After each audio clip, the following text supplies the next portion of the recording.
Biden's solution, or partial solution, is to enlarge the Security Council. So you bring in Brazil, India, Germany, Japan, South Africa even, and in that way, and some of those people are not particular friends of America, but or the West.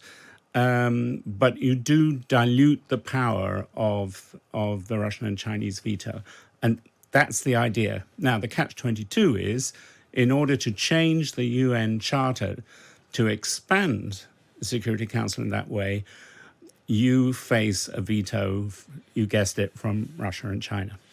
Now, Roger Boyes has joined me in the studio. Welcome to you, Roger. Hello. And you have a new column in the Times concerning the UN Security Council. Tell me, what have you been writing? Well, the UN General Assembly is on. It's an annual event, happens for about a week. Big people make big speeches. This time, not so many. Rishi's not there, Macron's not there, Xi Jinping is not there, Putin obviously is not there. But you have got Zelensky, the Ukrainian leader, and you've got Biden. And Zelensky has made quite an aggressive speech saying that Russia doesn't belong in the United Nations, that it's got no role there, that it's a blocking force. Now, that's essentially correct, and that's what the article is about, that how Russia and China have made, have ripped out the teeth of the United Nations Security Council. But it doesn't agree with Zelensky's conclusion. It's a more complex problem than just saying Russia can't belong. It doesn't work like that. No. Well, tell us more and more of your argument here, because look, the UN was set up to try and find a way through all sorts of international turbulence and crises. We have plenty of both of those right now, surrounding Russia, surrounding the war in Ukraine. Is the UN, in a nutshell, any use at all? Well, it seems to be of shrinking value, and a lot of crises that it would have handled in the past, it's ducking. And it's a kind of defeatism that's set in, that it's almost impossible to get some kind of common view on the Security Council. 5 members, remember, Russia, China, 2 of them. It's got to be unanimity. Britain, France, and the United States on the other side. So it's a completely polarized organization, and it's no good in this kind of absolutely polarizing war where one of those council members, Russia, is actually actively involved in fighting and killing.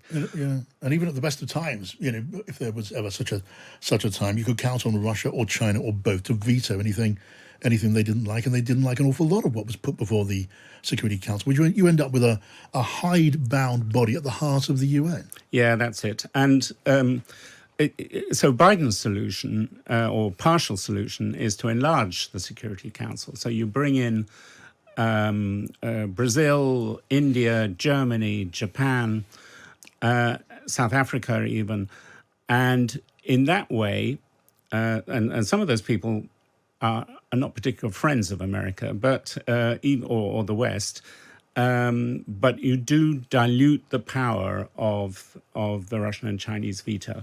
And that's the idea. Now, the catch-22 is, in order to change the UN Charter to expand the Security Council in that way, you face a veto, you guessed it, from Russia and China. Is it then permanent deadlock? Yes. Or rather, the permanent status quo? Yeah, it is as it is, but nevertheless, enlargement does remain a good idea. And you'll see around the world, different post-war organizations like NATO do rediscover their mission by enlarging. And more recent organizations like the BRICS are also enlarging massively. G20 is going to become G21. And that's the way they think they can enter this era of new multilateralism. That's to say, different coalitions working out different solutions for what's been termed an age of polycrisis. I just wondered, lastly, want to hear, Roger, what you made of the British Prime Minister not going. I mean, British PMs have been going over and over again for a very long time. Yes, and it would have been his first visit, and I think it was rather an important one because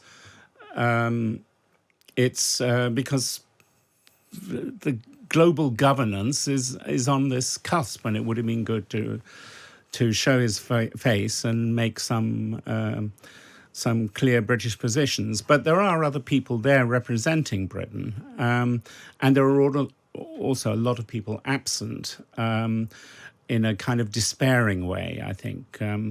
So they wanted to really see how it plays out.